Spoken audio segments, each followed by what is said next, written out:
Okay. Apparently opening Blender crashed my stream, which is nice. Too much to load, I guess. But we're back. Let's get into this. A little bit of recording. I want to open the anime project.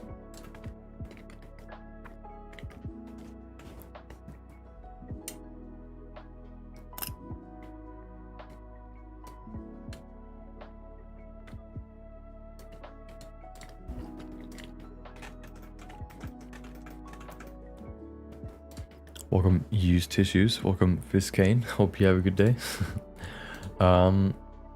Here we go. Nope, not this one. This one. Okay, so I want to just record a few clips here to show what I'm talking about. Or maybe I could look through the footage real quick and see if I could find something. I think I'm actually... No, I'm just gonna do it here. I'm not gonna try to find something and waste my time. I'm just gonna stick with this. Has it actually kept the stream alive on YouTube or not? Did you have to switch, or did it just reconnect because I was quick enough? Because usually if I don't catch it quick enough, it just stops the stream on YouTube and then starts a new one. But I think this time I was quick enough to reconnect and just continue that one. Maybe I'm wrong. Hold on, let me check.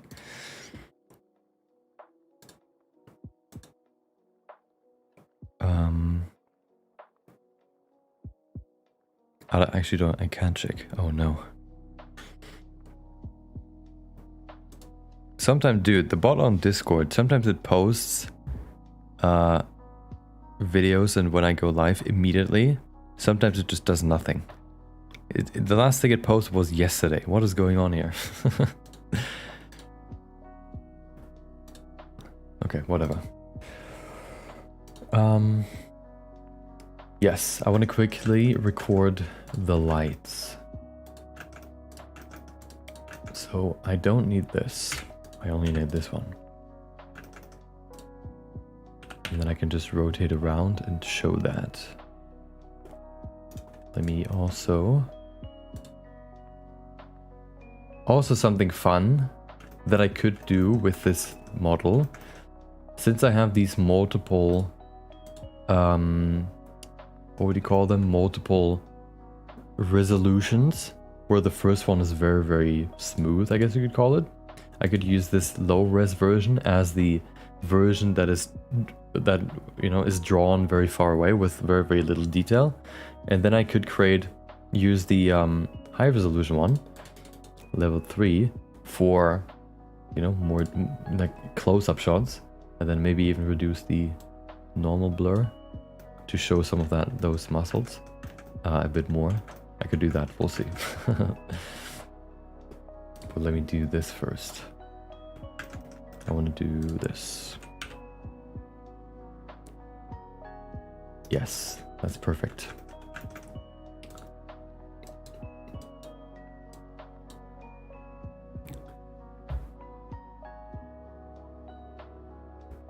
Yeah, the model I've made by myself. I reused the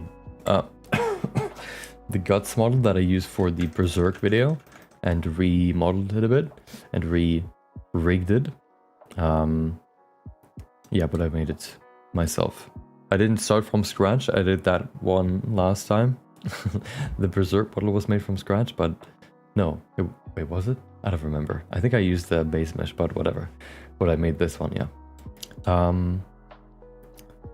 Yes, I just want to have like a quick shot here, and I want to remove the background real quick so you can actually see what's going on of him and how the light perfectly, how it's perfectly simulated in 3D, which shouldn't be too bad.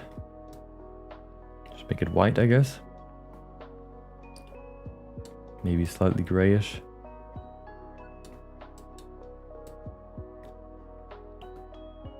like this. And then remove everything else.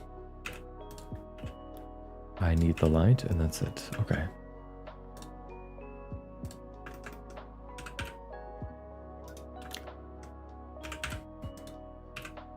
I think I'm gonna actually, to have it not in the shot, just move the sun over here. And then I could also animate it, but I kind of don't want to do that. I just want to do a quick move like this. Ooh, perfectly mathematically correct shadows. Okay. Let's record a quick bit.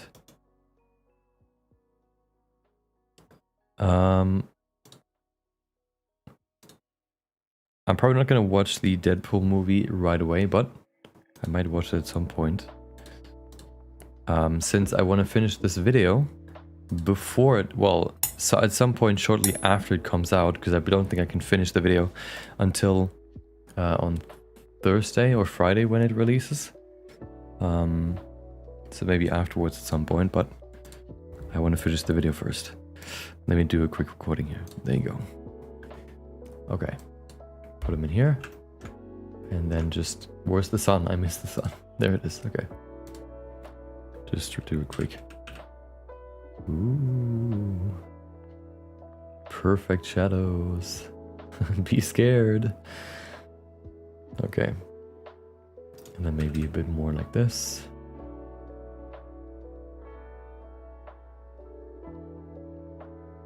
I also maybe actually want to have a shot where the sun is in the frame to show that I'm adjusting the light.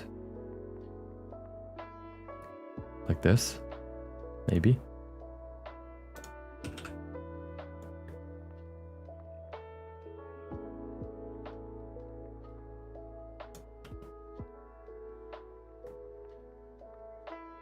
Okay.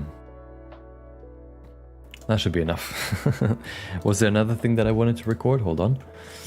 3D is very good at, and more okay, than having to create perfect shadows for every frame.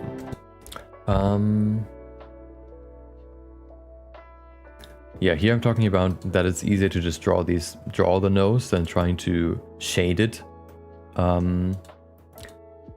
perfectly. So, example, than having to create perfect shadows for every frame. What could I add here? To create perfect shadows for every frame. This is one of the biggest issues with trying to create a 2D style in 3D. I think here I can just add like a few clips of me fiddling around with the model, but here to create perfect shadows. Maybe I just want more clip of some anime. We'll see. Then having to create perfect shadows for every frame. Yes. Oh, I know which one I want to use here. I know which one. I know the one that I want to use. Do I still have them here? Oh, I do. No, I do. I do not. Never mind. But I think I can end this.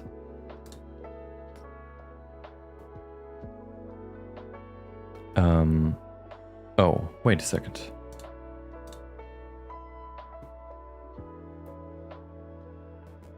I was confused. I opened my second OBS window, and I couldn't. There you go. I need to record it again. 1 second. I got confused. I need to make sure that when I record something in the second OBS window that I don't press stop streaming on the main window. Okay. Let me move the stream window a bit and then I can make sure that I don't do that. Okay. Okay. Let's do that again.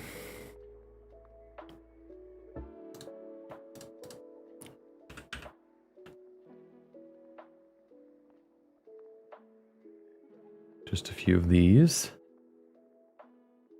And then I also want to do this. Let me actually put it closer.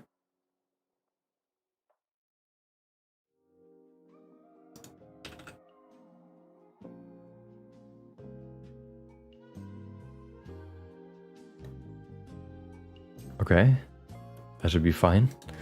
And then, is that everything? I think that was everything that I wanted. So let me stop this recording, not the stream, and grab it, Remux.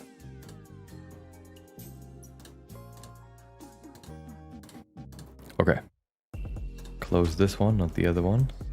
I think if I actually would want to close the window that I'm streaming on, it would ask me if I should stop, if it's supposed to stop the stream or not. So at least that can save me if I accidentally press the wrong one.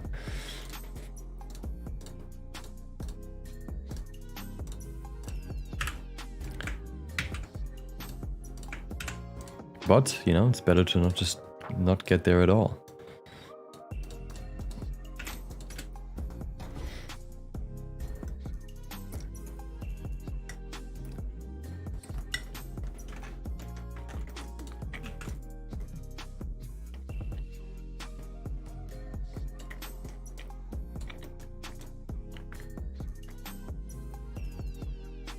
Okay, I think I want to use this one here because it's quite close, and I wanted to make sure that people see that I'm changing the light.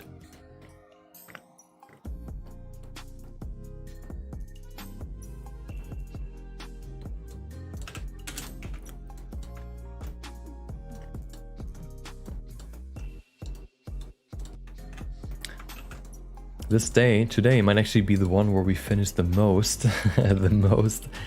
of the video, because it's mostly just adding some clips. Then having to create perfect shadows for every frame. Oh, it's supposed to be here.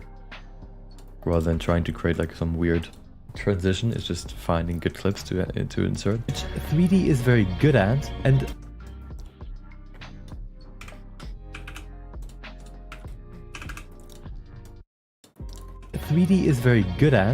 more 3D is very good at, and more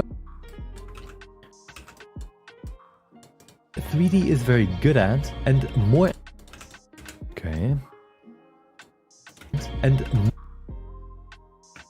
And here I wanted to cut him out and use him as a transition point to switch to this shot right here.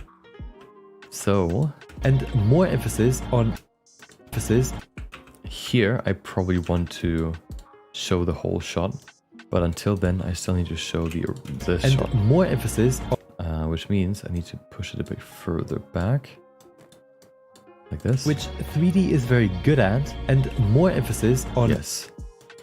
And now I need to cut him out. Speaking of creating weird transitions, let's do this one.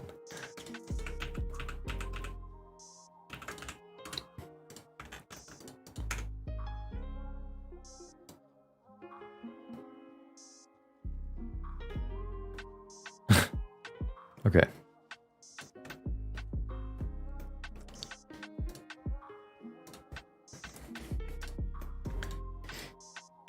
This is usually how I lose most of my time editing a video. Just trying to make a weird transition or some weird visual effect work, and then just taking like a whole day or like a half a day. And the other way is taking a break for a few minutes and then getting lost in some YouTube video for too long. There you go.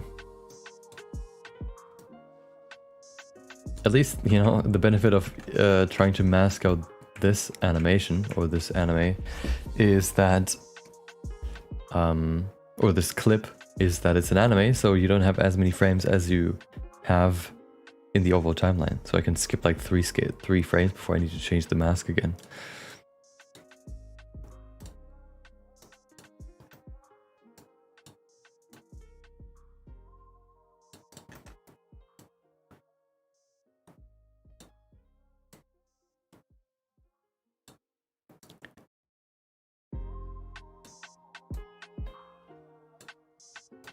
Let's see if I can use this limited amount of mask points to fully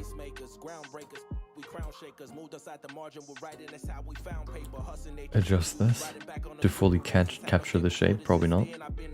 Okay, too much yapping. Leave me alone. Oh, I think that's the instrumental version. That's fine.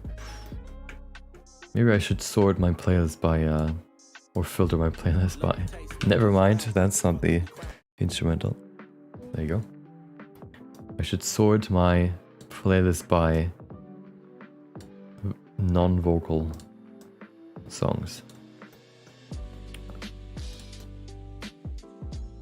Okay.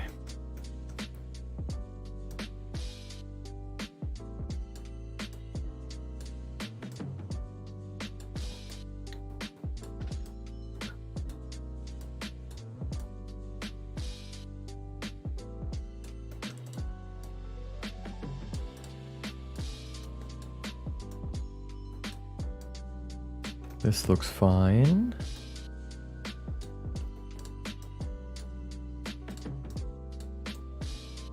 Oh. Perfect. Okay. Yeah, every third frame needs to be captured or masked. Oops.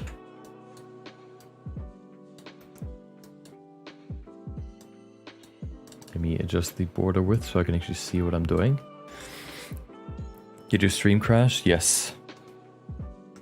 It did, because apparently Blender took so long to open, or took so much of my resources to open, that it crashed everything. Or only OBS, not everything.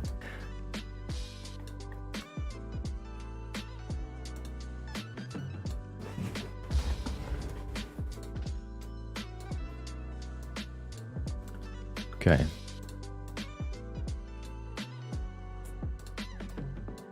Also, usually I always need to keep in mind that these quick transitions don't need to be perfectly cut out. I always like to forget that. I always try to make them perfectly, you know, perfect.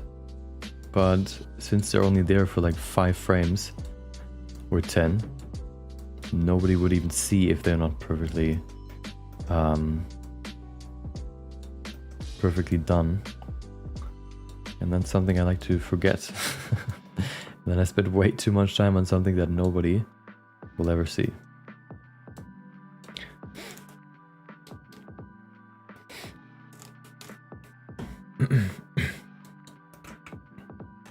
Wait. Oh, that's a jacket. Never mind.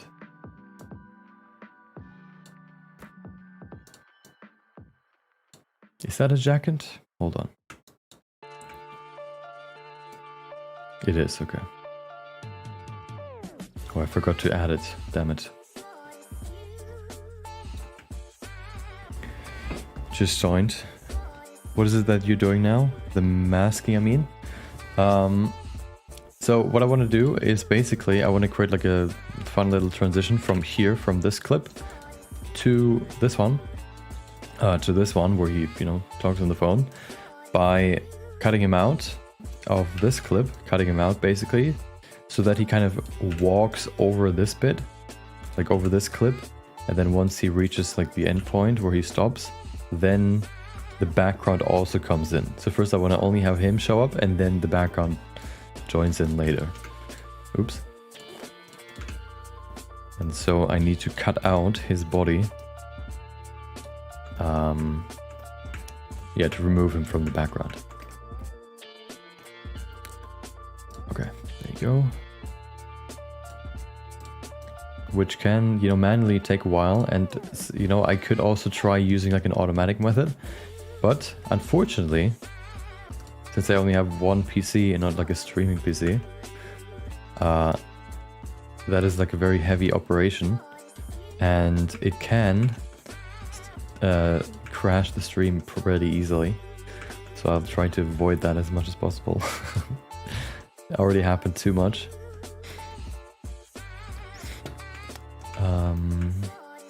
And you know, this manual thing doesn't take too much time. Put it over here. Compared to some other effects. The thing that probably takes the longest is creating whole new 3D scenes. But I like doing it, so I will keep doing it, even though it takes a long time.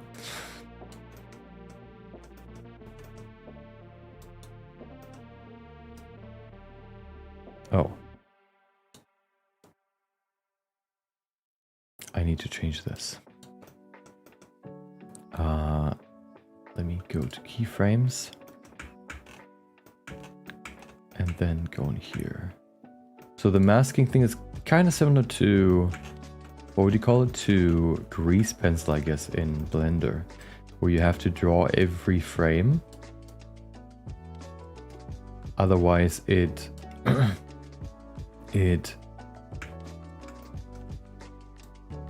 Can I copy this keyframe? I cannot. What just happened? I'm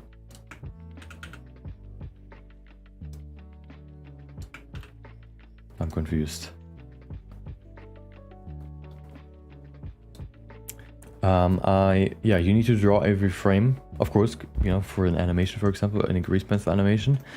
In this case, I need to just, you know, make sure that the points follow the contour of his body. And I need to do that for every frame, because otherwise it's not gonna look good. It's not gonna look right. Now, can I just not copy this? Is there no way to copy a keyframe? That's so weird. Hold on.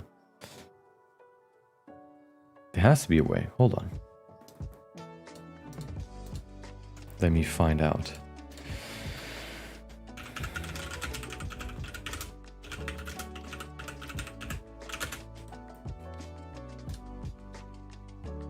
Copy paste keyframes. Let's see.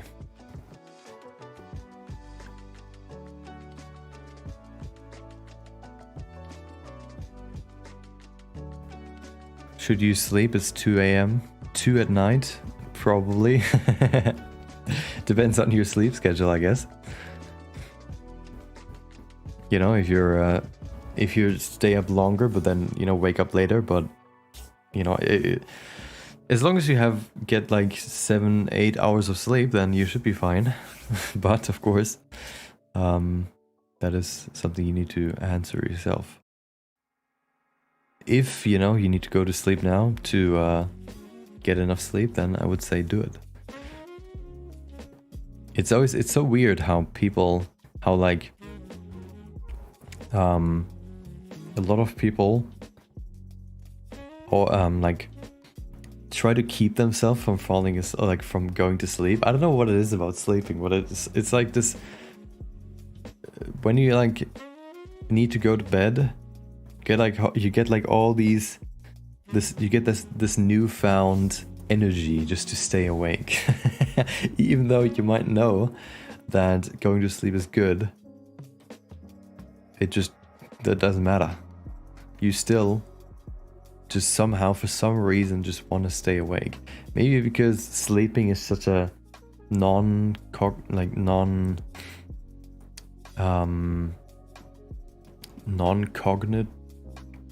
thing, where you know, because you don't feel anything or realize anything, or, you know, you're not really there, so your mind tries to stay awake. But that would also be kind of weird, because it's benefits from sleeping. I don't know, but yeah, it's really weird.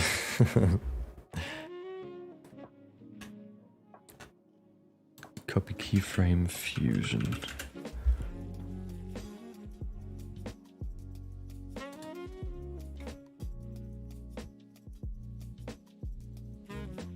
Maybe I'm the only one that does that, but yesterday I saw a clip that talks about that.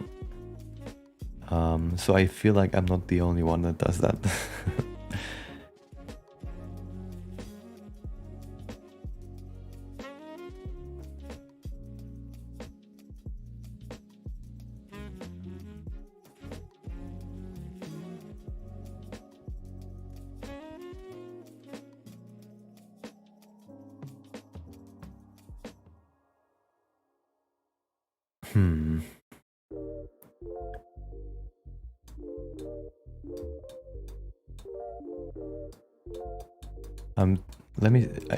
How is it so hard to copy keyframes?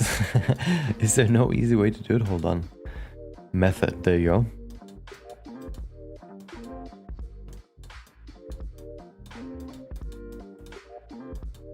Okay, hold on.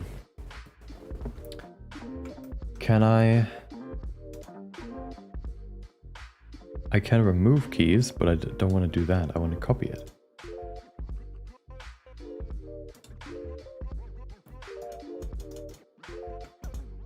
Huh.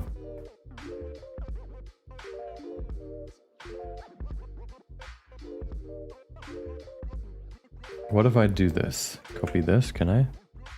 Copy. Then move to this frame. Paste.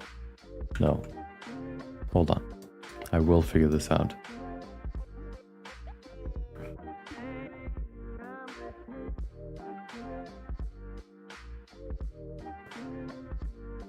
Copy. Hold on. Polyline, copy. Okay. And then polyline, paste. Aha! Look at that. I figured it out.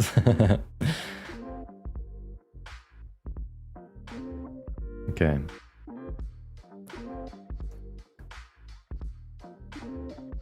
Wait. I forgot the clothing here. The collar.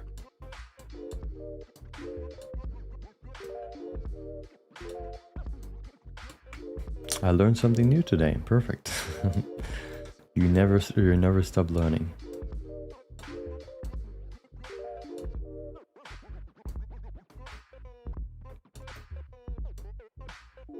I feel like that is one of the biggest myths also that exists in people, I guess. Where if you're old, you just can't learn or, you know, start anything new. Where you're like, oh, it's harder for you to learn I don't know, it's harder to learn something new when you're 80. Or like you can't learn anything new when you're 80.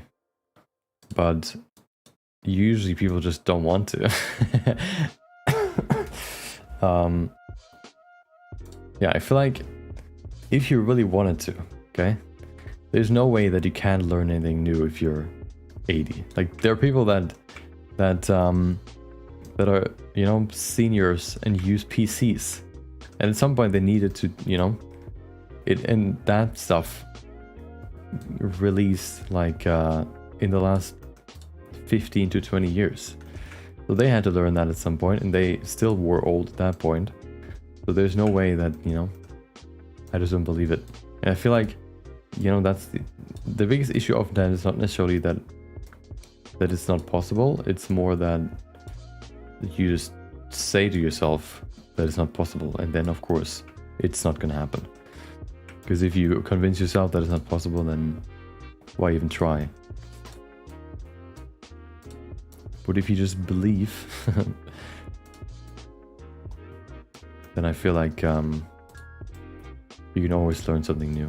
And I think I saw a clip of somebody, or like a short of like a dude, which of course is just on one example, but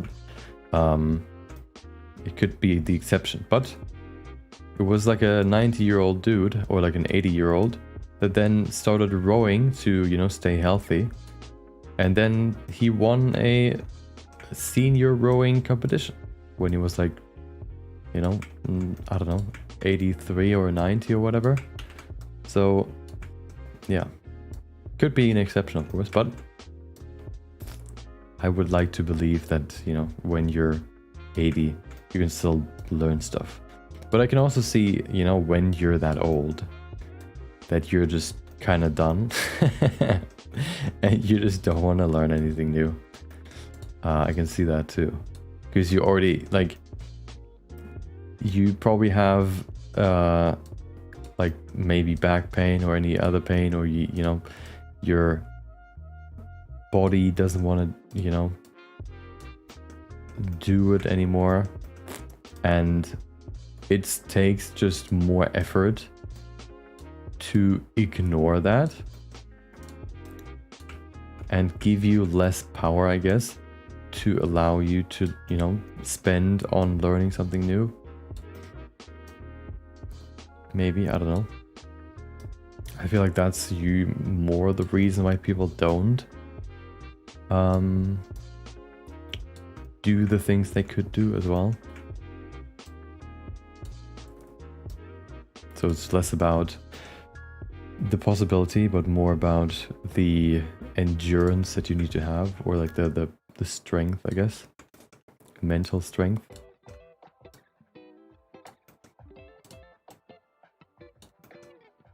kind of like somebody saying, hey, you can run, but you're sitting there with like no legs. I mean, I guess technically you could still run 100 meters, but you know, would be way harder and require way more, I guess, dedication and yes, like strength to learn how to, you know, run properly on your arms, like with your arms or whatever, and then get good at it and whatever. You don't, yeah, if you just want to learn how to do it, then you don't need to get good at it. But you know, there's always examples of some people when the doctor says like, oh, you will never be able to do this again. There are people that then say, nope, I will. Screw you. You will not say what I want and what I will and want to. And then just, you know, just still learn it. And then there are other people that just say, oh, well, doctor said I can't do this anymore. I believe him. So you know, they don't even try. And that is probably, might also be the reason why they say it. Because,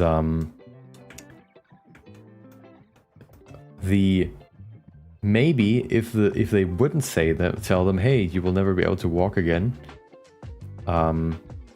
maybe it wouldn't be an exception that people, you know, learn to walk again, because they don't get discouraged. Oh, hold on. But since they say it, it is a different story. Who knows?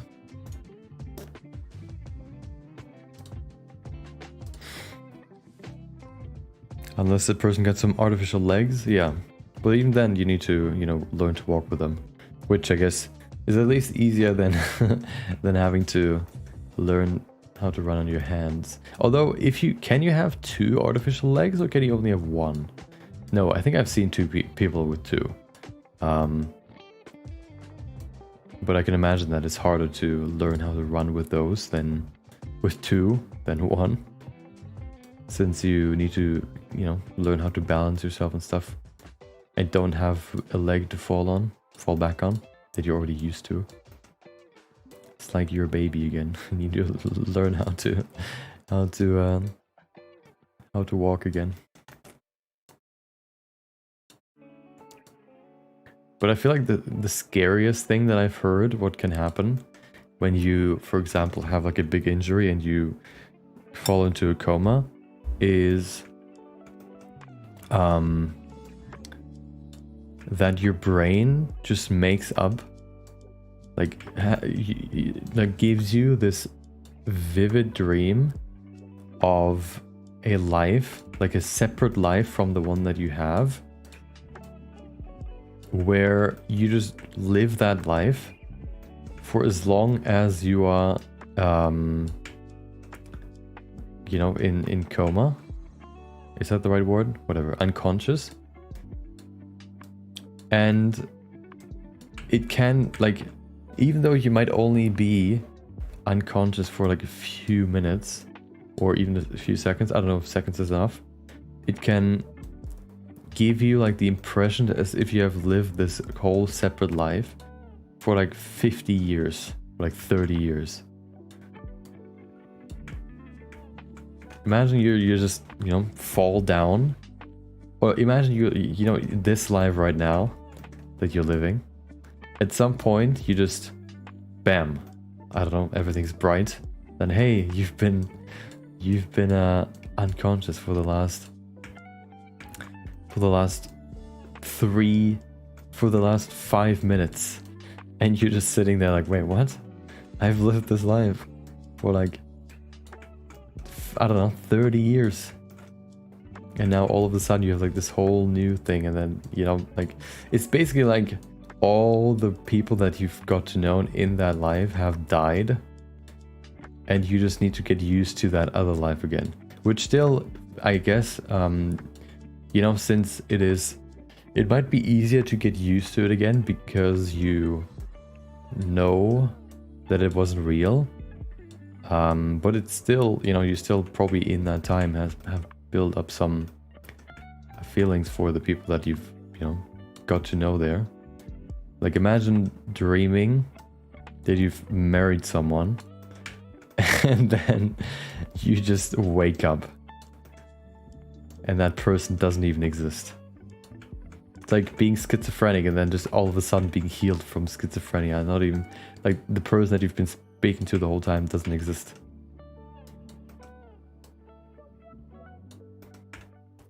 I feel like that's way scarier in terms of like a harm or like, I don't know, mental strain than losing a leg.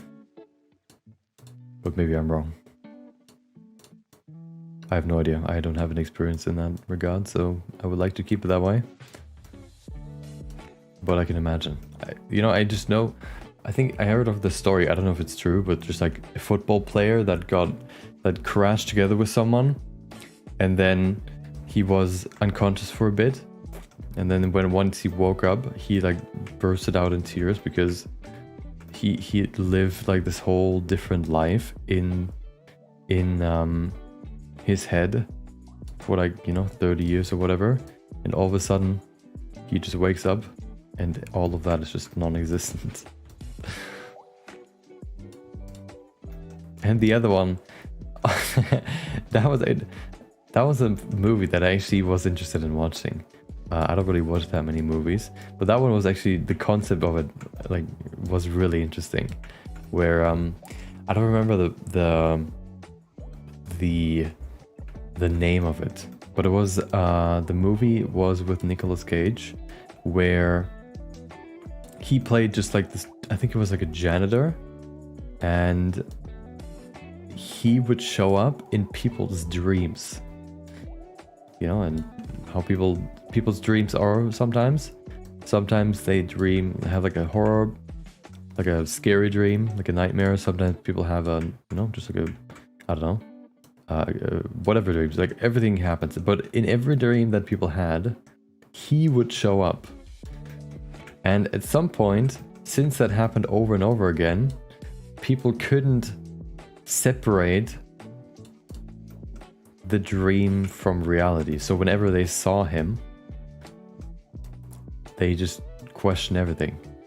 Because imagine you have like multiple, or you have a nightmare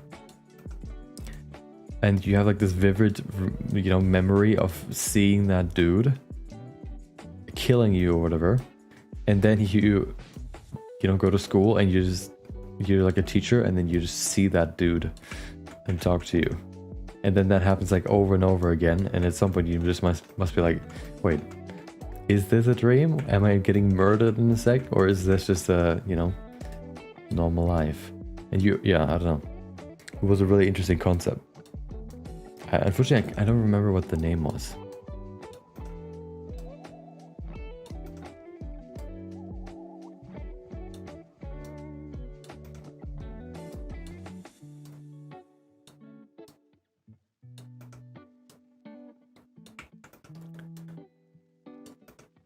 But it's kind of in the same vein as the unconsciousness thing.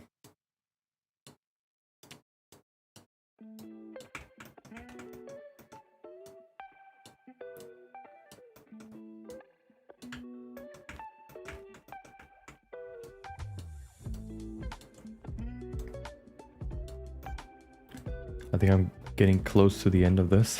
Of course, hold on, am I still on the right track? Oh, I need to also capture his hand. Hold on. Does it connect? It does. I think I'm just going to separate and add another mask for his hand. I think that'll make it easier. Nicolas Cage showing up in a dream? That sounds normal. Does he show up in your dreams often? I must say, I am not a Nicolas Cage dreamer.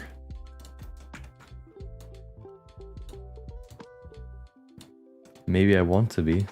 Maybe you could convince me that's a good thing.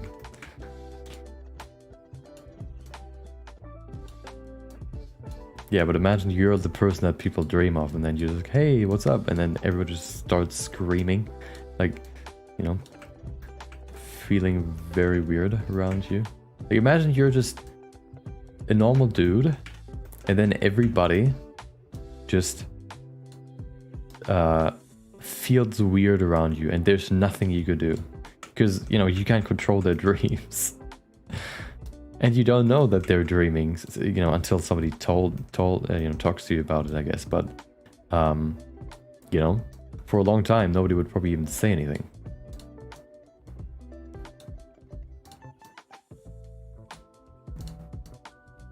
Everybody just stops hanging out with you and stuff, and you don't even know why. Scream dream.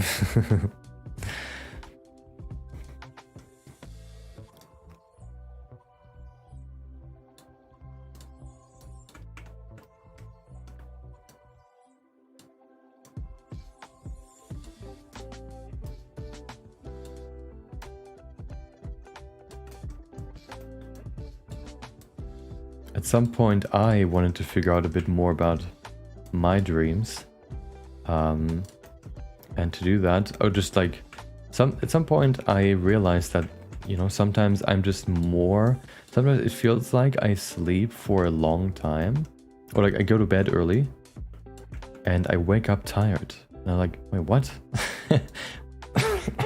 What's going on? I'm supposed to be, feeling good right now, but I at some point, midday, I just feel like going to bed again, or feeling tired, and I wanted to figure out why that is. So I bought a the aura ring where it tracks your blood levels, I think, or something like that. Just like a ring that you have on your finger, and it tracks different things about your blood, and then it can also tell you stuff about your sleep. And through that thing, I kind of learned that when I'm stressed, or when I have like a lot of things that I think about, I don't sleep that well. And I also have this reoccurring not nightmare, but like weird dream every time, or often. So for example, we have, going back to the story before where water's dripping through our ceiling. I have this, my mom told me, hey, we called the repair service or whatever, and they're supposed to come. Of course, for some reason, their business works in a way where they say, hey, we're gonna show up at some point. We don't know when, but it's gonna be at some point. And then you're just sitting there like, oh, nice, I guess I'll be there, maybe. And since I work from home, I will be the one that would have to, open the door and stuff. And I usually wake up at like 9:30 or so. And of course, usually they would, the earliest they could come around would be at like 8. So I would always, the last like a few weeks ago, when it was like, when the idea was, oh, they could come around at any point, between 8 and 2 p.m. I was always like going to bed with the thing in mind, with like the idea in mind that, oh my god, they could just ring now, they could wake me up at like 8 a.m. and have to jump out of my bed and open the door, unshowered, and explain to them what's going on here. And they just never came. So every day I would just go to bed and I would have the same dream over and over again. The dream isn't necessarily a full-on correlation, but it's kind of representing, I guess, what I felt in that moment, in those moments, which is just like this moment, like the feeling of uncertainness, and how that manifested was in, what would you call it, in like the situation that I would dream over and over again, where it's kind of similar to when you have, like, imagine yourself, and then imagine you're asleep, and then you wake up, and you're standing in front of a class, you know, in school or whatever, and you do a presentation with someone in class. So you like a group presentation. The other person is currently talking, and then you wake up and you're supposed to be the person that talks about the next thing, but you have no idea what the next thing is. Like, oh, and then I don't know, it doesn't matter what the topic is, but you just don't have no idea about the topic, and everybody expects you to know what, you know, expects you to know what you're supposed to do, but you just have no idea and nobody that could help you. So you're just sitting there like, oh my god, I'm completely lost. And that kind of feeling and that kind of situation happened, like was basically my dream over and over and over again. So whenever I get that dream, I know, I am stressed. I don't necessarily need a dream to confirm that, but I guess my body likes to, drill it into my brain. Welcome, Xylo. Hope you have a good day. How's it going? Pretty good. Almost finished, well, hopefully soon finish this mask, so I can show what the transition that this creates looks like.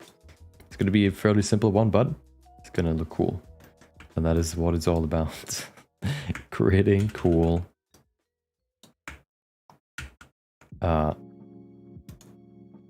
videos, I guess. Okay. Oh, wait. Yes.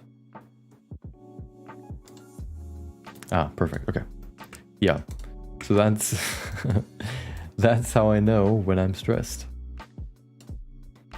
I guess it's a good thing, sort of. But it's a bad thing when you have no way to reduce that stress. You know? Once the people, if they would just ring the next day, then I don't have to deal with the stress anymore. But at some point, they never came. So I had the same situation happen for like 1 week or more. And at some point, I just accepted that they just won't come. And they haven't come. Now these two people came that looked at it. But the original dudes that were supposed to come, they actually just didn't come at all. So, I guess I just accepted that they won't come, and that solved my problem.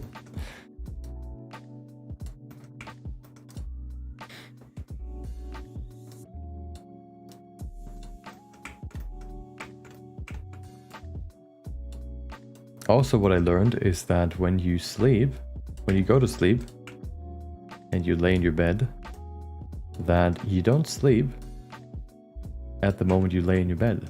Well, that's maybe obvious, but the sleep, like when you go to bed and you're in your bed for like 8 hours, maybe even sleeping for 8 hours, it doesn't mean that you are actually sleeping for 8 hours. There's something called sleep efficiency. And depending on how, and depending on you, sleep efficiency can be very, very different. So for example, if you go to bed and then it's very hard for you to fall asleep, then your sleep efficiency is, for example, worse than somebody that has a very good sleep efficiency. Mine, for example, is pretty good. Very good, I would say. I would think. Mine's around like 90 to 93 or so.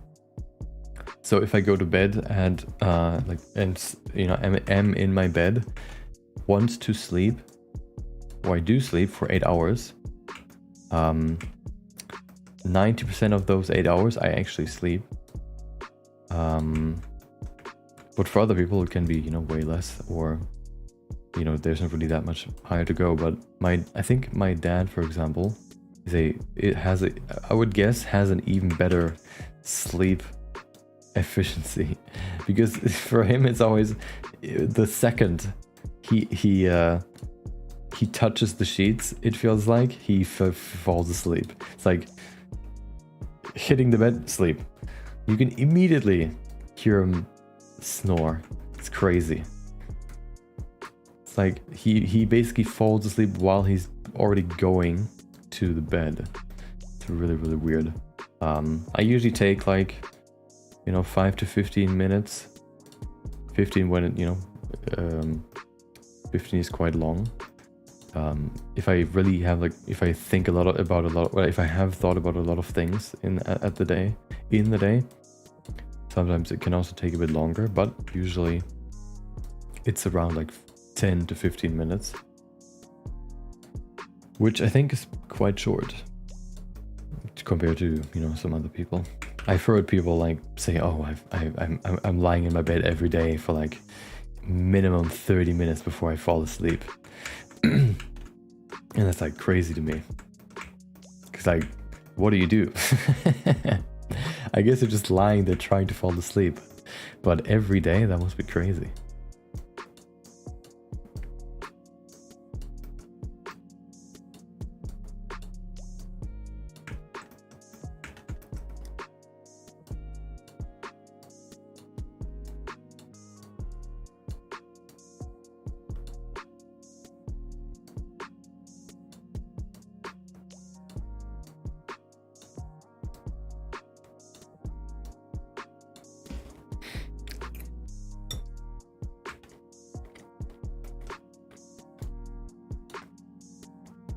Oh, what do I just press?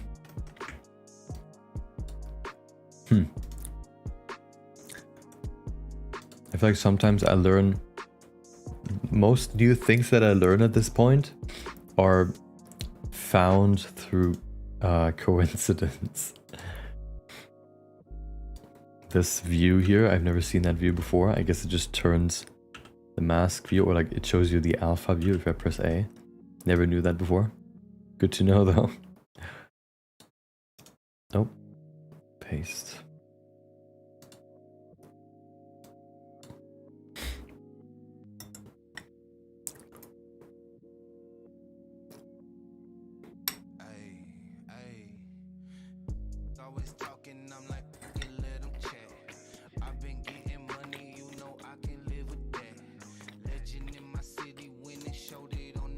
Oh.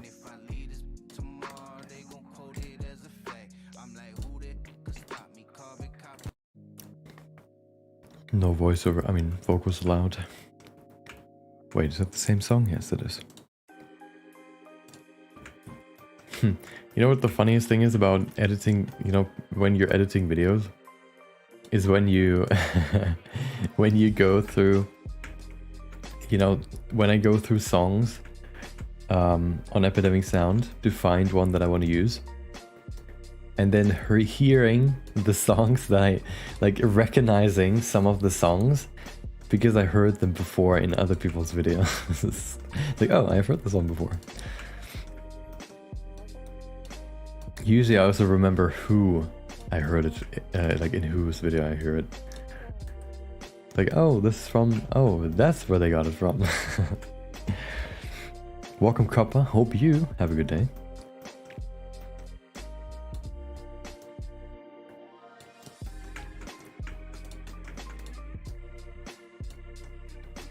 And usually I'm also, you know, so what, for my videos, for example, I like to not, I like to always have new music for every video, which of course makes it take a bit longer to,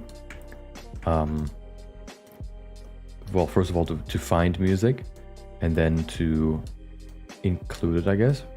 So, you know, somebody else, for example, might have like a list, like folders of songs, which are like, oh, these are sad songs, these are exciting songs, these are whatever. And then, you know, they just see, oh, I want to use an exciting song here. And then they just have their selection of songs that they could use. And there's something to building like a brand, or like making your videos recognizable through a song. So for example, Default Cube, you know, on YouTube, I think on that channel he likes to use the same song in each video. So when you hear that song, you remember him, even though maybe it's, you know, if somebody else uses that song, you still recognize that song and kind of think of him, because he just, you know, uses the same song over and over again. It kind of became part of his brand, kind of similar to Mark Rober, where his, like, he has like his one song that he uses in every video. He's din din din din din din, and that is his song. And if somebody else uses it, I wonder, you could do like an experiment, and then if you use it, if people comment like, hey, that's his song, because people just you know, just recognize him in that song. But I also feel that doing that can quickly, if the video is, you know, long enough, can also quickly run the risk of being too monotonous.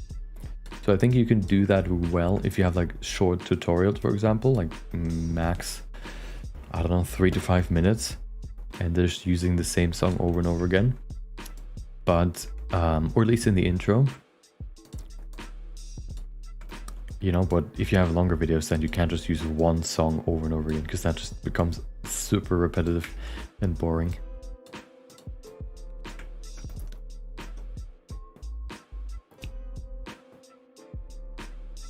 Almost there, and then only the hand is left.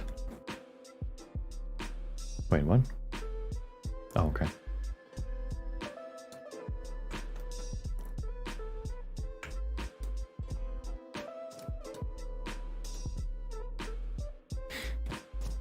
Love your videos, thank you, appreciate it. Copy, okay. Just a little bit more. Let's paste it here. Then go to this.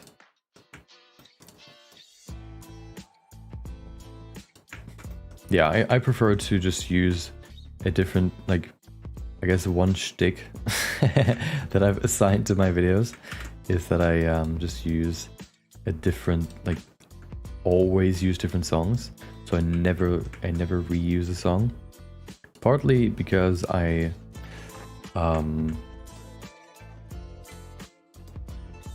don't, so it just feels better for me. I don't know why. But also because it makes every video unique, and I like that. So, and also it just makes the music selection, I guess, part of my videos more fun. Of course it takes longer, but it also, I don't know, I like going through music and finding the one that I like and the one that fits the best. And especially if you find that one song that fits perfectly into what you're currently talking about, you're just, yeah, just it's the best part of editing.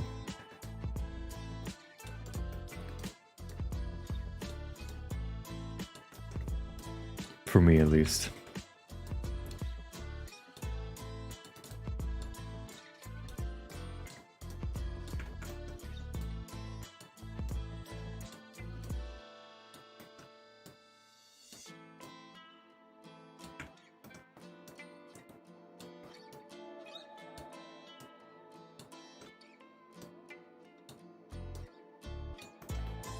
Okay, I think I'm almost there. Well, also there's the hand, but the hand isn't in that many frames, so it shouldn't take as long. I wish I could just make it, I could just draw a new mask every time, but unfortunately that isn't really doable. Well, I could do that, but it doesn't really, I think that would be more complex. Although, maybe not actually. Depending on the complexity of the shape, maybe. Maybe.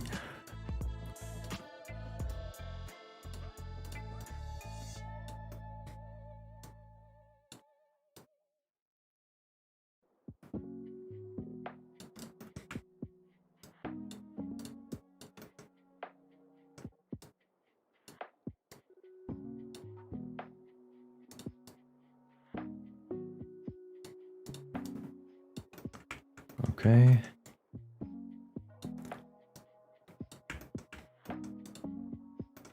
I also need to remember once again that the mask doesn't have to be perfect, because it's only a second or so long. That's something that I recently realized. I saw like on Twitter, somebody posted their rock game asset, and you know, just like a few rocks. Then I retweeted it or whatever it's called, and said,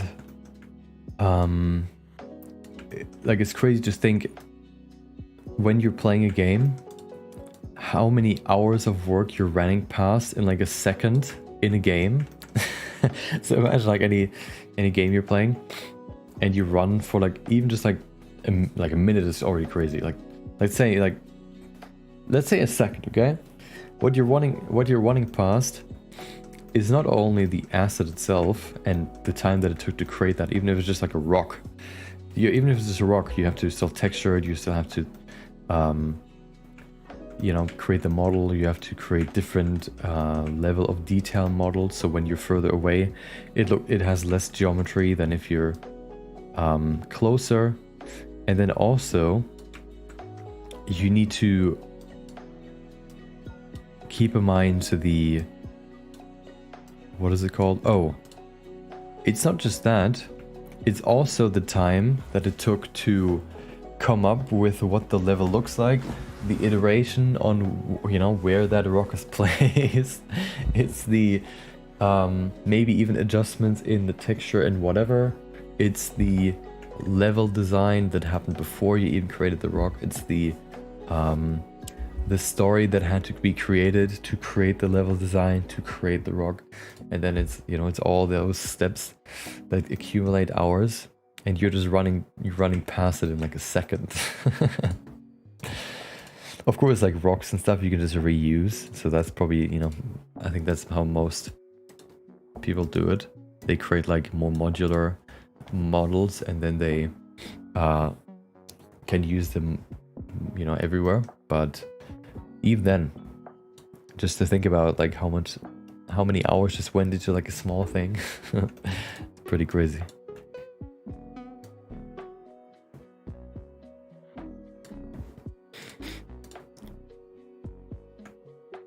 Let me get rid of this, and then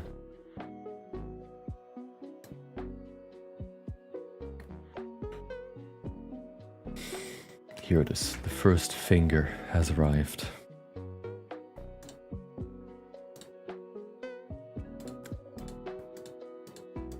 So hold on, I want to try something. I feel like it's gonna be faster if I just create a new mask for every frame instead of moving each point. Let's see. So that is here. How can I do that even?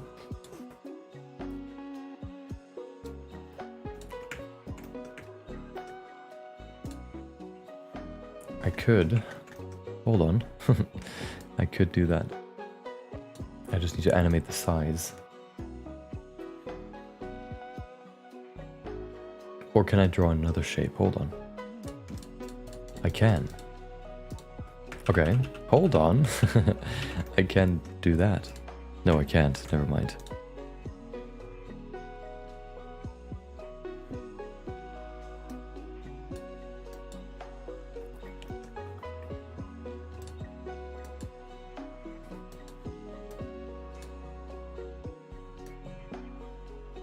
And then remove it here. No. Stay here and then remove it here. Okay, so then if we look at this, frame is here, frame is gone. Perfect. And then here I can create a new one.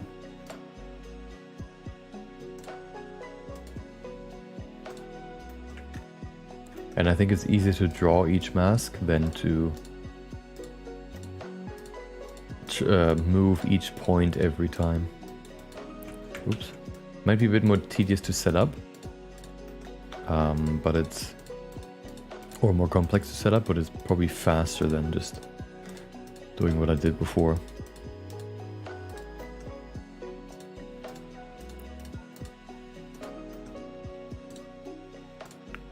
And then here.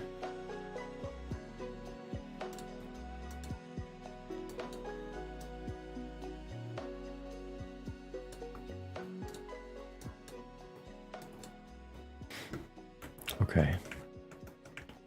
And then a bit more. We need... Oh, right.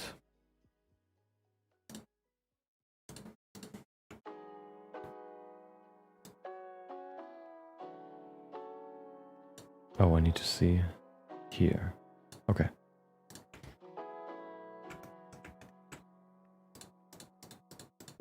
Yeah, this feels much faster. Because before, the more points you add over time, the more you have to move. And here you just create how many you need.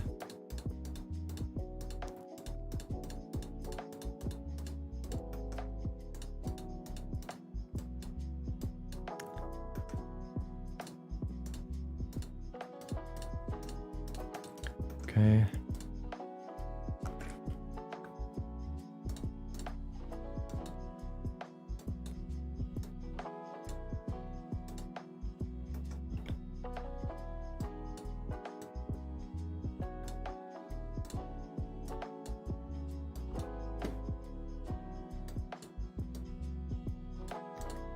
Just a few more and then we're done. Finally. Took long enough.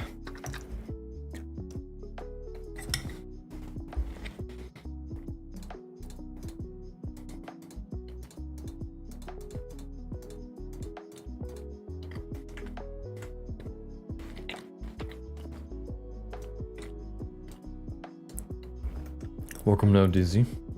Hope you have a good day. As you can see, I'm cutting out a hand right now. Very exciting. But we're almost done.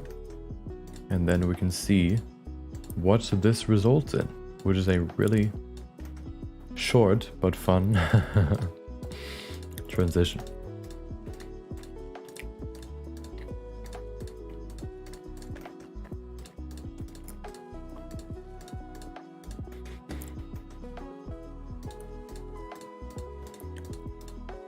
Bam. So, and that is always the balance you have to strike when you're editing, okay? Do I have enough time to add another cool transition, or do I need to end it at some point? For me, it's usually the first. I just add more, but at some point I also have a limit. Okay, this one, and then I think it's like 2 more. Change the size. Bam.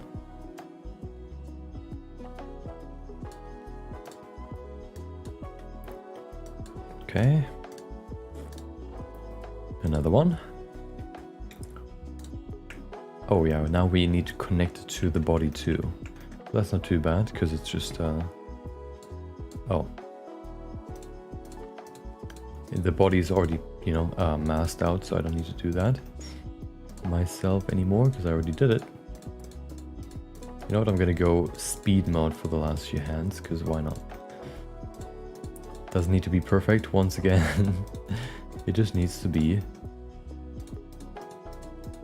not visible in the final result. Oops. Hold on. Oh, okay, that's part of his hand.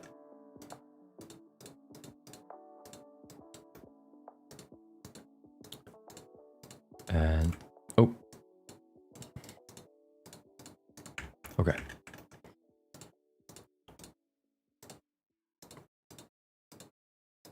I always try to think about better ways to do my workflow. For example, for editing, like some people, what they like to do is they like to create their videos in layers. So they create the rough cut first, they create the, then they go back and then they add something else, and then they go back and they add something else. Like the second time around, they add more custom graphics or whatever. And then the third time around, they add sound effects or whatever. And they go in that direction.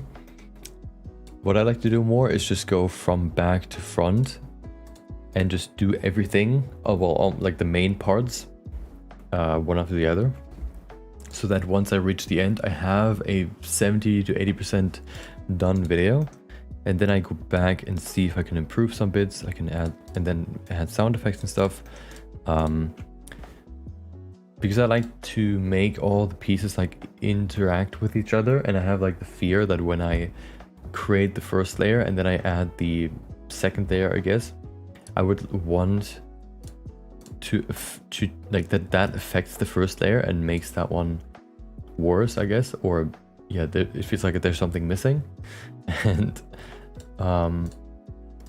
it just feels like if I do everything at once, it gives me more opportunities to intertwine all the different parts, and I might just be crazy, and it just actually doesn't change the thing, but it also just feels better. I don't know, just having like multiple things, like multiple different tasks to switch between just is better for my brain, at least. I can't just sit on my desk and like select clips from my hundreds of recorded hours over and over and over again and just put them in a timeline and then go and do something else for the next 15 hours.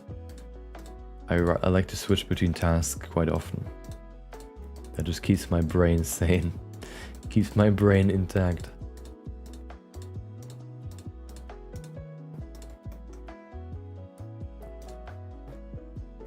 What type of fusion interface is this? This is the it's the normal you know, fusion editing thing. It's the oh, this, so yeah, these ones are the keyframes that I don't really use right now. The spline, I actually don't use it either. I guess you don't really see my nodes again. Look at these beautiful nodes. Yeah, I'm trying a new technique to mask out this dude, which includes creating individual masks that I switch between rather than always changing one mask and animating one mask, which can be a bit tedious if you get more and more points you need to adjust. And I feel like this way it's easier because you don't have to work with more and more points. And then I just go in here, animate size, make it lower, bam. And then when it needs to go again, when the frame switches, I just move it again. Bam. There you go. I feel like I'm the same way. Now it's normal, yeah. The nodes. Yeah, I have an ultra wide monitor, so I usually have my nodes over here. And you also don't see the other side of my screen, like with the media pool and stuff. So you can't really see that part, but you see the important part, which is, you know, this bit.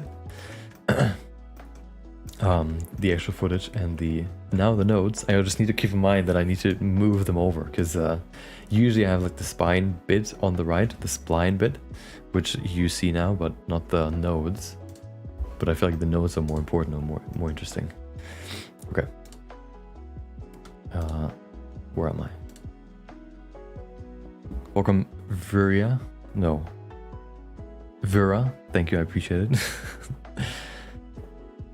Hi, I'm from video. Welcome, Endside. Hope you have a good day. Okay, we're almost done with this, and then we can look at the amazing, mind-boggling, earth-shattering transition. Okay. Only one more frame, I think. One or two. Won't take too much longer, and then we're done with this. And then you can see it. You can see its full glory. Once again, let me speed through this. Bam, bam, bam, bam, bam. Yeah, this just feels so much easier than having to fiddle around with all the different individual points. Oops. One more frame. Hopefully. It should be one more.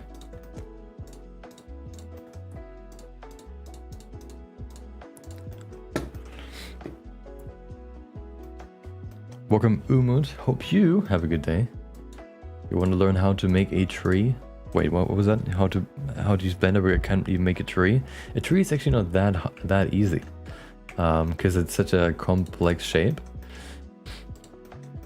There's a 1-minute tree tutorial, but that one is pretty niche because it only really covers like one kind of style of tree.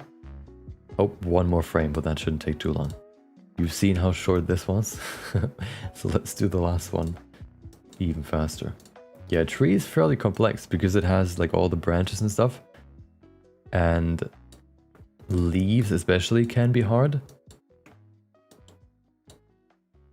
But it can also be a good exercise to learn the broad spectrum of what you can do or what you kind of need to learn, I guess, in 3D. Where's my... Oh, I'm already using it. No, I'm not. Am I? Yeah, now I am. But I think I actually started learning Blender by doing a laser lightsaber tutorial. Well, that didn't end very well. So I almost didn't get into Blender the first time around. But then a few years later, I picked it back up again because I was interested. And then I discovered sculpting, and then everything changed.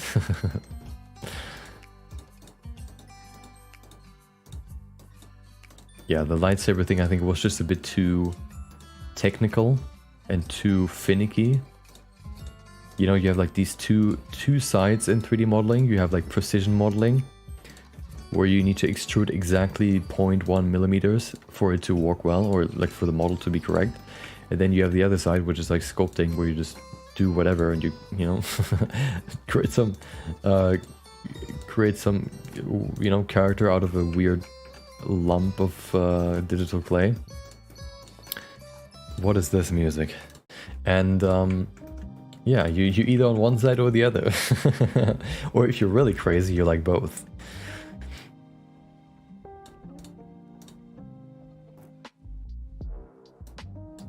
So that's why, for example, I have never really modeled a car before, because that's just not really what I like. Okay, we've done it. Let me bring this back. Bam. Wait, what is this? Oh no, hold on. I need to add one more keyframe here.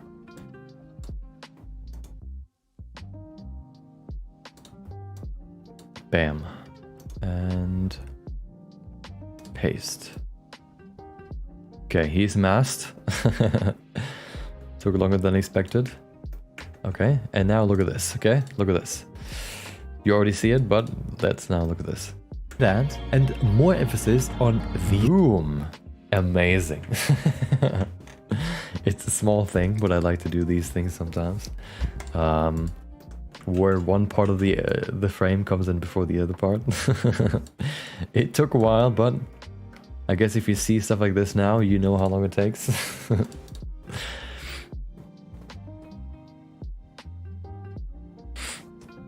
Wish I could have called the stream earlier. I'm about to pass out. I'm going to stream tomorrow, so you can, I guess, tune in then. What app is this? This is DaVinci Resolve, my editing program. I started with cars. Oh no. I mean, if you like, you know, more precision modeling, then it's, you know, if it's your thing, then that's fine, but it's definitely not my thing. And I can't really give you tips on it, because I like to stay as far away from it as possible. And more emphasis. Oh, look at this. This looks pretty cool. It might not look that... and more emphasis.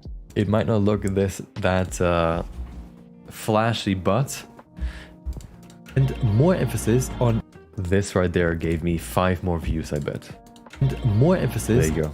And if you do that 50 times, you have 250 more views. There you go. That's how you know, how you beat the YouTube game. Okay. We're good. Okay, nice. We finished this.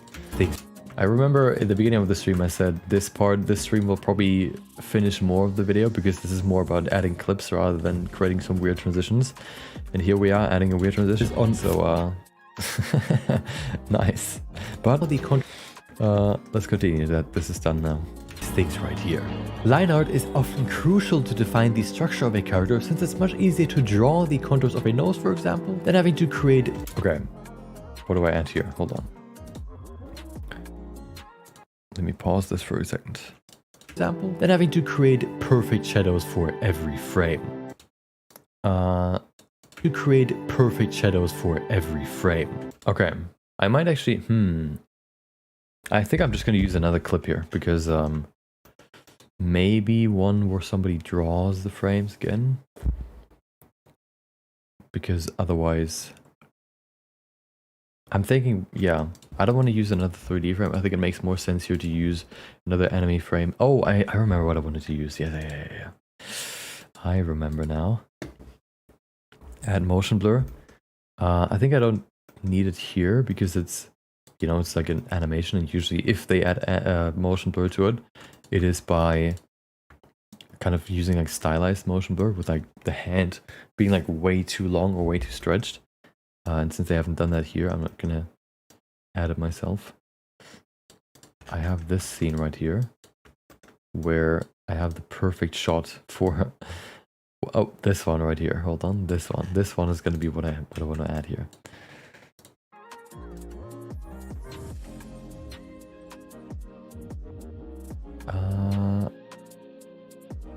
Come on, this one. Bam. Hopefully it's long enough. It looks like it's long enough. Okay.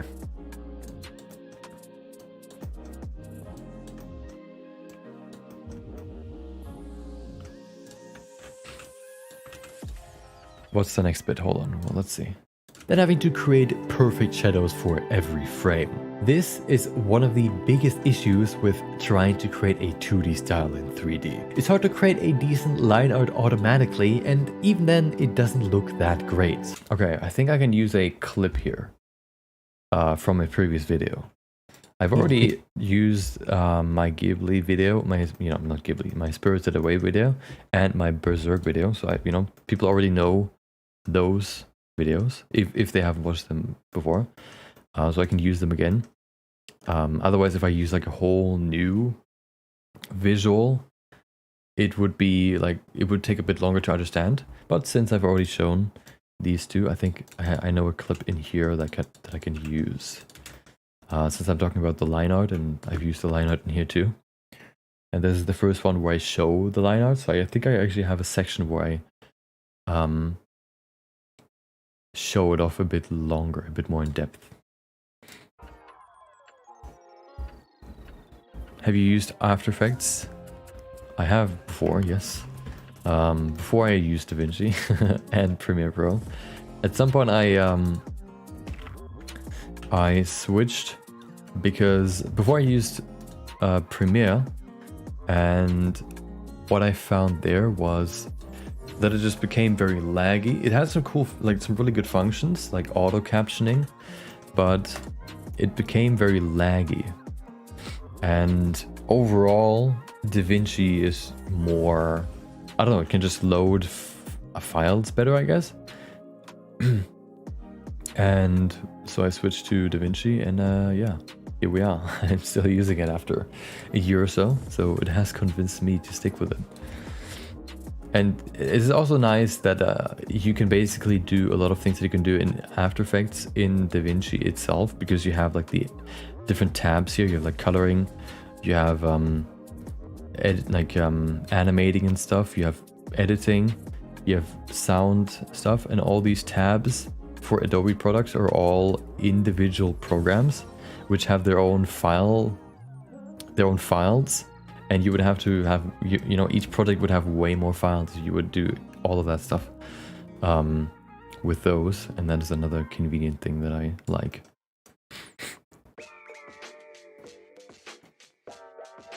Could you do cell shading on 3D models if it's about shading in perspective?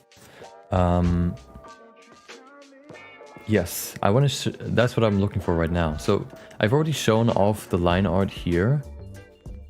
Now I just need to find the section, and then I can use that clip. Welcome, Doa. Hope you have a good day. So here I'm creating the model, then I'm talking about how 3D, 2D is made. And here I show off the line art. Yeah, right here. So I could use this clip. I also think here, this scene in some of the scenes, I know that the original creator, like the, not director, it's like the, what's his name again? That created the Ghibli, most of the Ghibli movies. He said that he is kind of against using 3D in traditional animation. But there's no way that this is not 3D. There's no that this is not 3D. That, you know, first of all, it's like animated. I mean, it's painted flowers. If you have like a character like this, usually they're not painted with the same medium. So that's why, for example, the background oftentimes looks painterly, like here, for example, while the characters themselves look more like I guess cartoony, and they have like such a smooth transition going backwards that I feel like this is a 3D shot, but I could be wrong. But it just looks very 3D. If, you know, if it is some other technique, then it looks very, very good. It imitates 3D very, very well. There's another shot that I'm thinking about when I think about the Ghibli movie, The Spirited Away, where I think they used 3D.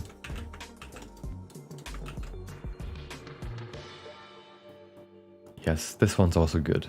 So here I'm showing off the line art, and I think this could work well too. Oops. Especially this one, because you can really see how it's made up, like how the program creates the line art. And then here too. Okay, blah blah blah. Nope, this is not it. I think that's actually it for the line art, is it? I think that's it. Okay. I might be... No, that's different. Okay, yeah, I think these clips might actually be enough. Let's see. No, yeah, let's just see if that's already enough.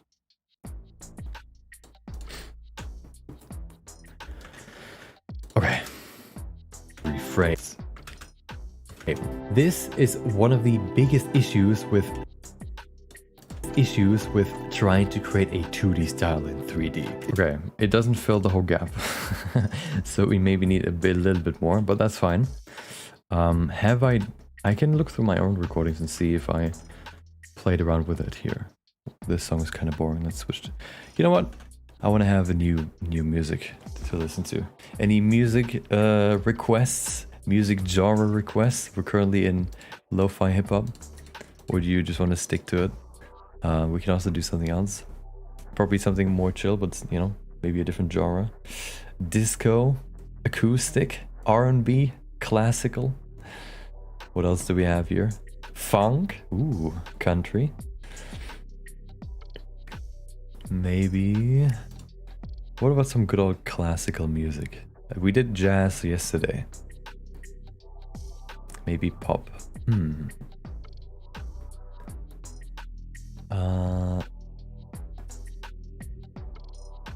Let's go for some classical music. Let's see. We go for dreamy classical music. Let's see what we're getting. Okay, well that's not really what I was thinking of, but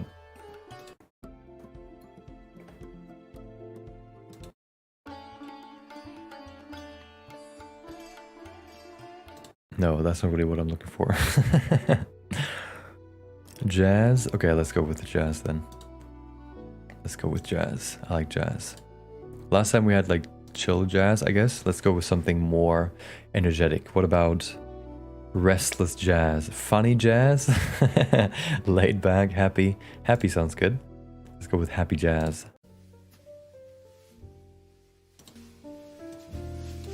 Ooh. Aha, there you go. Quite loud. That's good. Okay. Let's look for some more clips in here. Shading, manual lines. No. Is it in here? Oh, there are some lines here. That's good. Yeah, sometimes it's just about finding some nice, you know, recording clips that kind of support what I'm talking about. Sometimes it doesn't have to exactly line up. Just have to kind of be about the same topic. And that's kind of, I think in this moment here is the same. That is the case. You like jazz? Yes. I think I saw an interview with the creator. Jerry Seinfeld was the creator of that movie, right? And he said that he was surprised how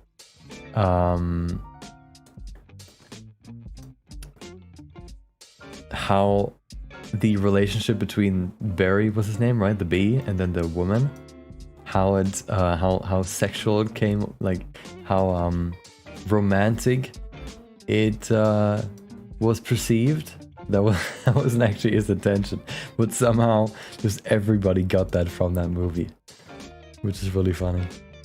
Like imagine you're just writing something and then everybody just understands it completely differently to how you wanted it to be perceived. This is okay. This is good. I like this actually because it shows kind of like how it could, like how weird it can look.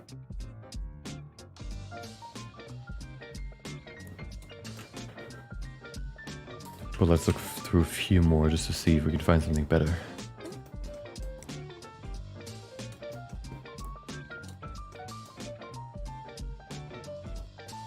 This one's I think maybe also good. Just showing off some more.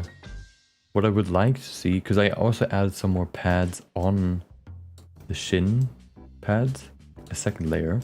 Maybe I can find that. Or just something that makes it clearer that I'm playing around with the line art. Maybe this.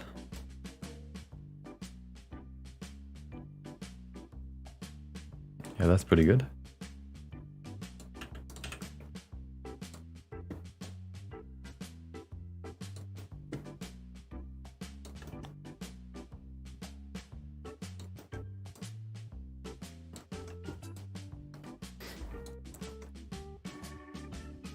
I was so dumbfounded by how good the cast and camera movement was. The panning shots were just 10 out of 10.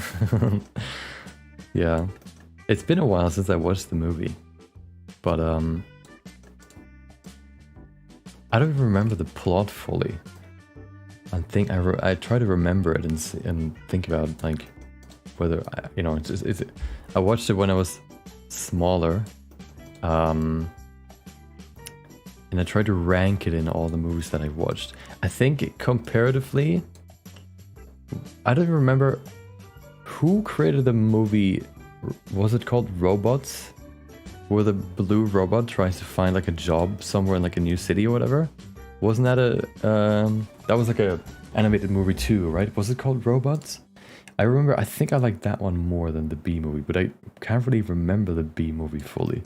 Like why does was it something about like finding your purpose or something where he leaves the hive, but then yeah, he has like a job as like, you know, leaving the hive, but then he leaves and decides not to follow the other people, like the soldiers or what they were, because he saw something else that he was interested in.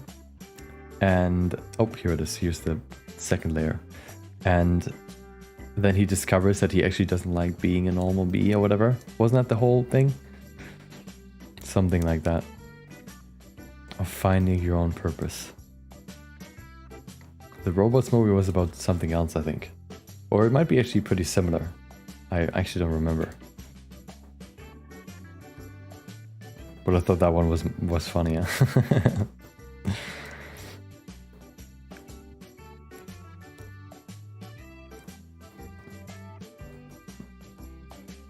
This is actually pretty good because it kind of messed up the line art here, so maybe I can utilize that.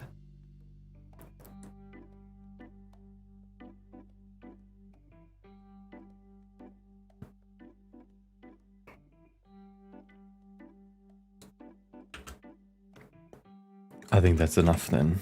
We have 2 clips more, which should be enough. There you go.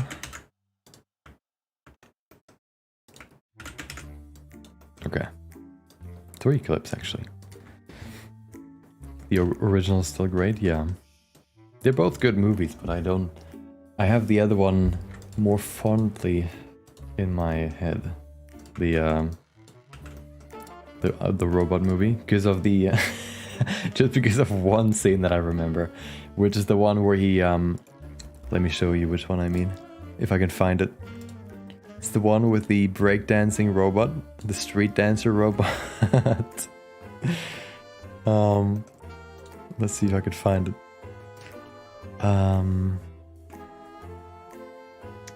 Robots breakdance.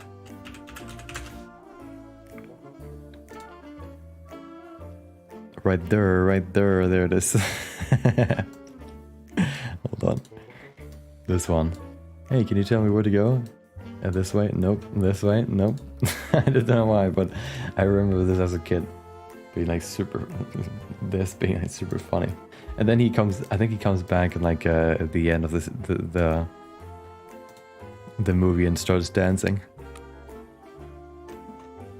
But I actually don't remember much about both of those films. But I remember, I think, liking the robot one more. Okay. Let's get this done. Frame. This is one of the biggest issues. This is one of the This one can change. The biggest issues with trying to Right here. How much more do I need of this? Or do I just switch to something else after this? It's hard to create a decent line art automatically. Oh yeah, okay. So here I think I can use this shot right here, where it creates these weird lines. It's hard to create a decent line art automatically. And it's hard to create a decent line art automatically. Okay. And in my Berserk, then it doesn't look that great. So Okay. I think I want to use this one here. trying to create a 2D style in 3D. It's hard to create. And then I can... Oh. Yeah, whatever. I'll look for a clip that I have in mind right now. Maybe a bit later, but... Let's put this one here. And even then, it doesn't look that great. Something I... Okay, maybe. Yeah, maybe I'll look for more better clips later, but I'm going to keep them there right now.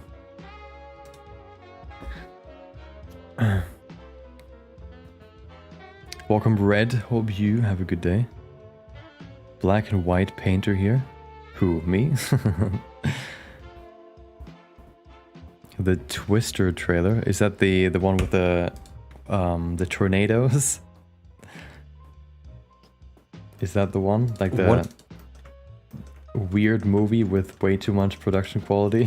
One of the biggest issues with trying to create a 2D style in 3D. It's hard to create a decent line art automatically, and even then it doesn't look that. I don't like this clip. I need another one. I know what I'm looking for. Let's see if I can find it. I don't like that clip. Here's what I'm looking for. This right here. Ah, look at this. Look, I found a trick if you want to create like an anime in 3D that makes everything look better. That is what I'm talking about right now, I think. No, I talked about it before, which is to not add any thickness to anything, because it just makes it unnecessarily complex. So here you can see this thing right here, this button. If you go into it, there's no thickness to it. It's just a single flat plane. So there's no, you would think if you would create this as like a realistic model, then it would of course be solid and go into the other model, right? Like here, but inside as well. But, like this. But in 2D, to make it look 2D, you don't want to do that because that would just make it too complex. You want to keep it like this, and that also creates better line art because it can see these edges right here that are just fully free, I guess you could call them. It makes it easier for the automatic line art to see those as edges that it's supposed to put line art on. And, if you do it this way, kind of similar to how I did the eyes here. The eyes are just planes on top of the, the base, I guess. And because they're floating above it, it also adds contours around the edges here and creates this nice, you know, this right here. Creates this nice, perfectly 2D drawn little belt thing, belt buckle. I am the black and white painter. Wait, oh, you mean from, no, never mind.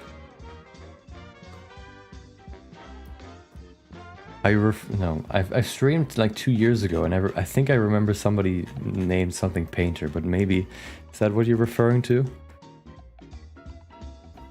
Great Animation is pretty good sequel that didn't try to outdo the original. Okay. Yeah, it looked a bit goofy to me, but maybe I'll check it out.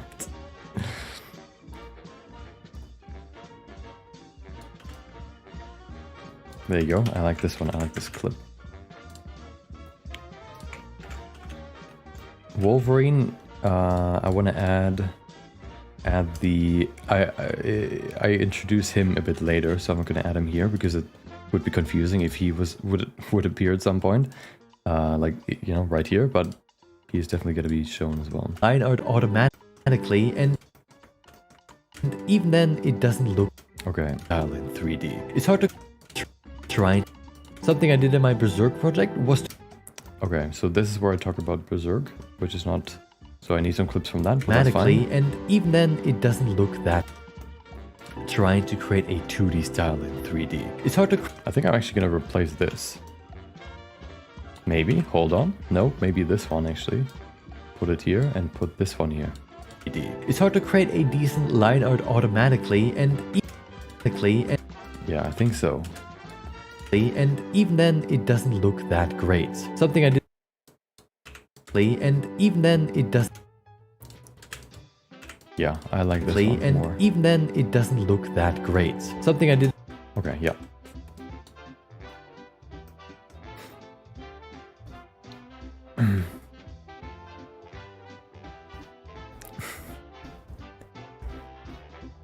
Okay, I think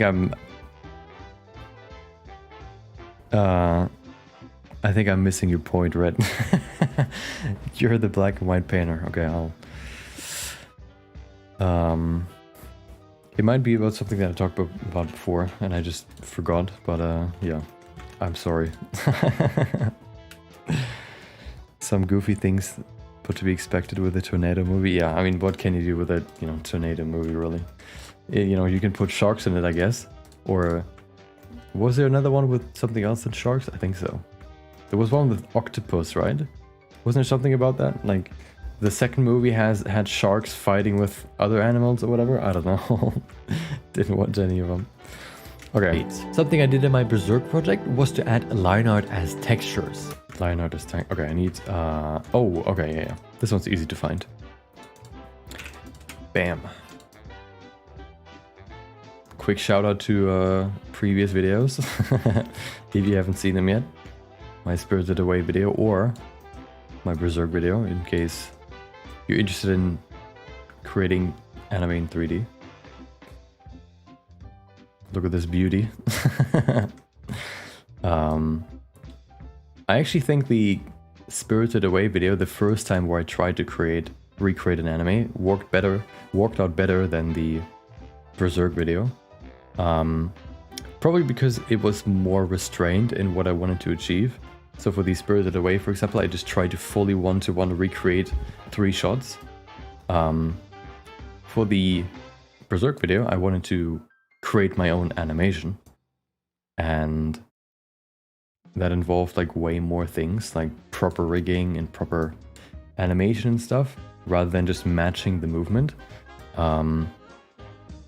And yeah, so I think the Spirited Away one actually, you know, looks better.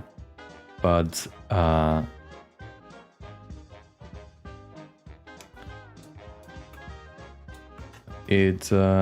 learned, I think, a lot more from the Berserk video because it had a much bigger scope.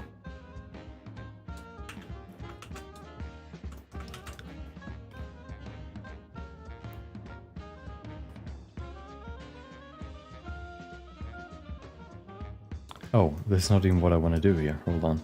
Wait, it is. It is. Okay. See you, Vera. Hope you have a good one. Low quality movies are strange. If they embrace the low quality, then it's usually fine. But if they try to, you know, overdo it or try to be a good one, then it can very quickly be too much.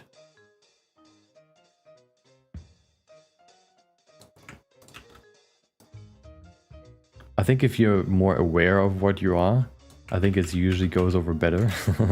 But you know, sometimes you also just have like the vision for it to be better, even though you just don't have the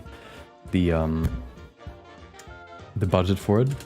And then at that point, you know, you either just have to accept that, or you just still try to do something good and lose that kind of awareness, I guess.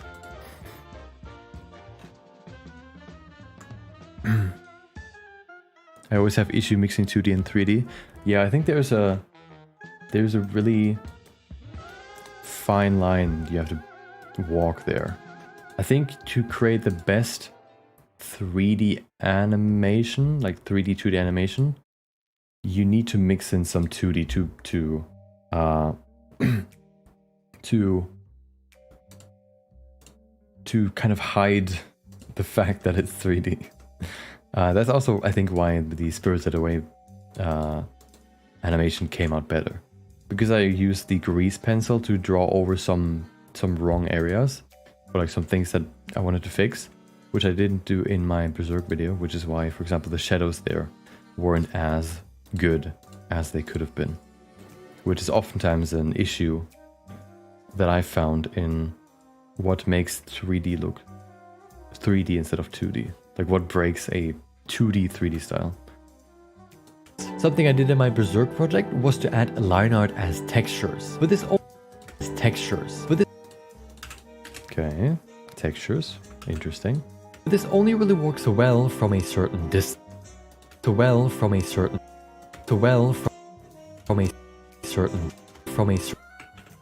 Right here.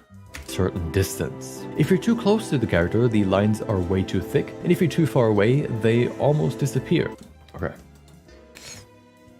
Is the video done? Not yet. We've come further. We've selected a new song today, but we're not done yet. But I think I'll be able to finish it this week, okay? Probably over the weekend, but we're making some good progress right now. Let me frame these things, because they're just clips right now. I need to still frame them. Right here, this one, for example. No muscles for Berserk. They had muscles, but they weren't as pronounced, I think, as they should have been, which made him look very soft, which I think was one of the issues that I ran into, which is what I fixed for this one. See, for this model, for example, I really pronounced and made it kind of, you know, very stylized, the muscles, to really highlight. If you see this as a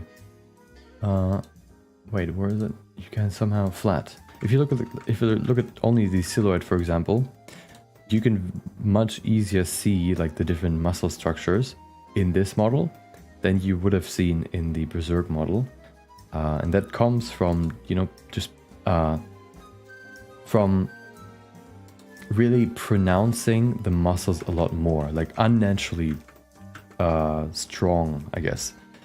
And you know, that's just important to do for a 3D 2D style, because oftentimes in 2D you just draw the muscles, even though maybe if you would light them perfectly they wouldn't be as visible, but that doesn't really matter, right? So the 3D model only really has to accommodate the 2D style. And if that means that the 3D model looks weird, then I guess that's just the case, right? Because you can't really see the 3D version of it. You can only really see the final 2D style version.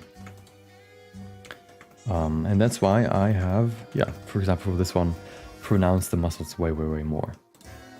Okay. Let's frame these real quick. 3D style in 3D. It's hard to create this one. Oh, I can probably just copy the transformations.